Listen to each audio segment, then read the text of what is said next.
ਤੇ corona virus ਦੇ ਸੰਕਟਮਈ ਦੌਰ ਮੌਕੇ ਅੰਤਰਰਾਸ਼ਟਰੀ ਪੱਧਰ ਤੇ ਸ੍ਰੀ ਗੁਰੂ ਹਰਕ੍ਰਿਸ਼ਨ ਪਾਤਸ਼ਾਹ ਦੇ ਚਰਨਾਂ ਵਿੱਚ ਅਰਦਾਸ ਦਿਵਸ 29 ਮਾਰਚ ਦਿਨ ਐਤਵਾਰ ਨੂੰ ਮਨਾਉਣ ਦੀ appeal Akali Dal Amritsar international coordination committee ਨੇ ਗੁਰੂ ਸਾਹਿਬਾਨਾਂ ਦੇ ਪਾਏ ਪੂਰਨਿਆਂ ਤੇ ਚੱਲਣ ਦੀ ਕੀਤੀ ਅਪੀਲ।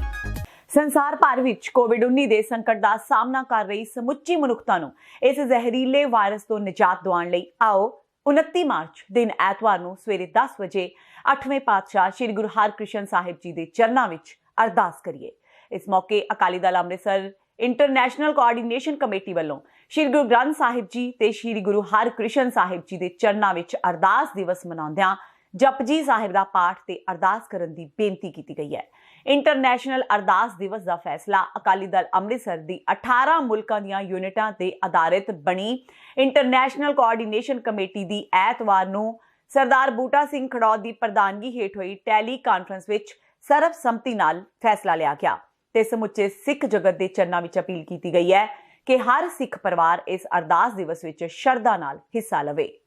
ਜ਼ਿਕਰਯੋਗ ਹੈ ਕਿ ਗੁਰੂ ਇਤਿਹਾਸ ਵਿੱਚ ਦਰਜ ਅਧਿਆਇ ਅਨੁਸਾਰ ਮਾਰਚ 1664 ਵਿੱਚ ਦਿੱਲੀ ਵਿੱਚ ਲੋਕ ਚੇਚਕ ਦੀ ਮਹਾਮਾਰੀ ਦਾ ਸ਼ਿਕਾਰ ਹੋਏ ਸਨ, ਜਦੋਂ 8ਵੇਂ ਪਾਤਸ਼ਾਹ ਸ੍ਰੀ ਗੁਰੂ ਹਰਕ੍ਰਿਸ਼ਨ ਸਾਹਿਬ ਜੀ ਦਿੱਲੀ ਵਿੱਚ ਔਰੰਗਜ਼ੇਬ ਦੀ ਅਦਾਲਤ ਵਿੱਚ ਪੇਸ਼ ਹੋਣ ਪਹੁੰਚੇ ਸਨ। ਗੁਰੂ ਸਾਹਿਬ ਰਾਜਾ ਜੈ ਸਿੰਘ ਦੇ ਬੰਗਲੇ ਵਿੱਚ ਠਹਿਰੇ ਸਨ, ਜੋ ਹੁਣ ਗੁਰਦੁਆਰਾ ਬੰਗਲਾ ਸਾਹਿਬ ਦੇ ਨਾਮ ਨਾਲ ਜਾਣਿਆ ਜਾਂਦਾ ਹੈ। ਗੁਰੂ ਸਾਹਿਬ ਨੇ ਇੱਥੇ ਮੌਜੂਦ ਸਰੋਵਰ ਵਿੱਚੋਂ ਪੀੜਤ ਸੰਗਤ ਦੀ ਜਲ ਨਾਲ ਸੇਵਾ ਕੀਤੀ। ਇਸ ਮੌਕੇ ਗੁਰੂ ਸਾਹਿਬ ਖੁਦ ਵੀ ਚੇਚਕ ਦਾ ਸ਼ਿਕਾਰ ਹੋ ਗਏ। ਫਲਸਰੂਪ ਗੁਰੂ ਹਰਕ੍ਰਿਸ਼ਨ ਸਾਹਿਬ ਜੀ ਜੋਤੀ ਜੋਤ ਸਮਾ ਗਏ। ਹੁਣ ਜਦੋਂ ਸਾਰਾ ਸੰਸਾਰ ਕੋਰੋਨਾ ਵਾਇਰਸ ਦੀ ਬੁਰੀ ਤਰ੍ਹਾਂ ਗ੍ਰਿਫਤ ਵਿੱਚ ਆ ਚੁੱਕਾ ਹੈ ਤੇ ਵੱਡੀ ਤਾਦਾਦ ਵਿੱਚ ਮਨੁੱਖਤਾ ਵੱਖ-ਵੱਖ ਦੇਸ਼ਾਂ ਵਿੱਚ ਮੌਤ ਦਾ ਸ਼ਿਕਾਰ ਹੋ ਰਹੀ ਹੈ,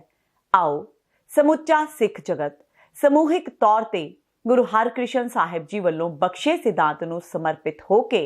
ਗੁਰੂ ਸਾਹਿਬ ਦੇ ਚਰਨਾਂ ਵਿੱਚ ਅਰਦਾਸ ਕਰੇ ਕਿ ਉਹ ਕਿਰਪਾ ਕਰਨ ਕਿ ਸਮੁੱਚੀ ਕਾਇਨਾਤ ਇਸ ਜ਼ਹਿਰੀਲੇ ਕੋਰੋਨਾ ਵਾਇਰਸ ਤੋਂ ਨਿਜਾਤ ਪਾ ਸਕੇ। ਅੰਤਰਰਾਸ਼ਟਰੀ ਅਰਦਾਸ ਦਿਵਸ 29 ਮਾਰਚ ਦਿਨ ਐਤਵਾਰ ਨੂੰ ਸਵੇਰੇ 10 ਵਜੇ ਨਿਊਯਾਰਕ ਟਾਈਮ, ਬਾਅਦ ਦੁਪਹਿਰ 2 ਵਜੇ ਯੂਕੇ ਟਾਈਮ ਤੇ ਸ਼ਾਮ 7:30 ਵਜੇ ਪੰਜਾਬ ਟਾਈਮ ਸਾਰੇ ਸੰਸਾਰ ਵਿੱਚ ਇੱਕੋ ਸਮੇਂ ਮਨਾਇਆ ਜਾਵੇਗਾ।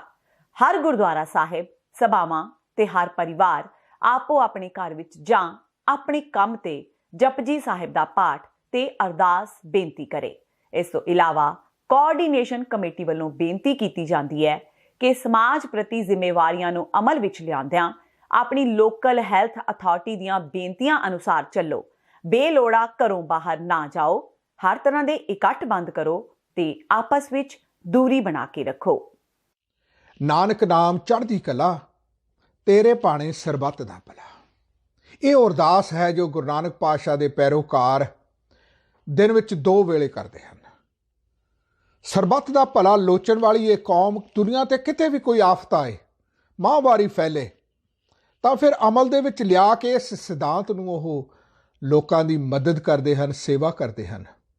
ਕਿਉਂਕਿ ਗੁਰੂ ਪਾਤਸ਼ਾਹ ਦੀ ਇਹ ਬਖਸ਼ਿਸ਼ ਹੈ। ਇਤਿਹਾਸ ਦੇ ਵਿੱਚ ਵੀ ਦਰਜ ਹੈ ਕਿ ਜਦੋਂ 1664 ਈਸਵੀ ਦੇ ਵਿੱਚ ਦਿੱਲੀ ਦੇ ਵਿੱਚ ਸਮਾਲ ਪੌਕਸ ਤੇ ਚੇਚਕ ਦੀ ਮਹਾਂਮਾਰੀ ਫੈਲੀ, ਦੁਨੀਆ ਨੇ ਸਫ਼ਰ ਕੀਤਾ, ਤਾਂ ਫਿਰ 8ਵੇਂ ਗੁਰੂ ਨਾਨਕ ਗੁਰੂ ਹਰਕ੍ਰਿਸ਼ਨ ਸਾਹਿਬ ਬਾਲ ਅਵਸਥਾ ਦੇ ਵਿੱਚ ਉਹਨਾਂ ਨੇ ਉੱਥੇ ਜਾ ਕੇ ਸੰਗਤ ਦੇ ਇਸ ਦੁੱਖ ਨੂੰ ਨਿਵਾਰਨ ਕੀਤਾ, ਸੰਗਤ ਦੀ ਸੇਵਾ ਕੀਤੀ, ਭਾਵੇਂ ਕਿ ਆਪ ਵੀ ਉਹ ਇਸ ਚੇਚਕ ਦੀ ਬਿਮਾਰੀ ਦਾ ਸ਼ਿਕਾਰ ਹੋ ਕੇ ਜੋਤੀ ਜੋਤ ਸਮਾ ਗਏ। ਇਸ ਸਿਧਾਂਤ ਨੂੰ ਸਮਰਪਿਤ ਹੋ ਕੇ ਹੁਣ ਜਦੋਂ ਦੁਨੀਆ ਭਰ ਦੀ ਲੋਕਾਈ ਕਰੋਨਾ ਦੀ ਗ੍ਰਿਫਤ ਦੇ ਵਿੱਚ ਆਈ ਹੋਈ ਹੈ, ਕੋਵਿਡ-19 ਨੇ ਥਾਂ-ਥਾਂ ਦੇ ਉੱਤੇ 70 ਵਿਛਾ ਦਿੱਤੇ ਹਨ, ਦੁਨੀਆ ਦੇ ਵਿੱਚ ਇੱਕ ਉਦਾਸੀ ਦਾ, ਇੱਕ ਡਰ ਦਾ ਆਲਮ ਛਾਇਆ ਹੋਇਆ ਹੈ, ਤਾਂ ਆਓ ਫਿਰ 8ਵੇਂ ਪਾਤਸ਼ਾਹ ਗੁਰੂ ਹਰਕ੍ਰਿਸ਼ਨ ਸਾਹਿਬ ਜੀ ਦੇ ਉਸ ਸਿਧਾਂਤ ਨੂੰ ਸਮਰਪਿਤ ਹੋ ਕੇ ਆਪਾਂ ਇੱਕ ਇੰਟਰਨੈਸ਼ਨਲ ਲੈਵਲ ਦੇ ਉੱਤੇ ਅਰਦਾਸ ਬੇਨਤੀ ਦਾ ਪ੍ਰੋਗਰਾਮ ਬਣਾਈਏ।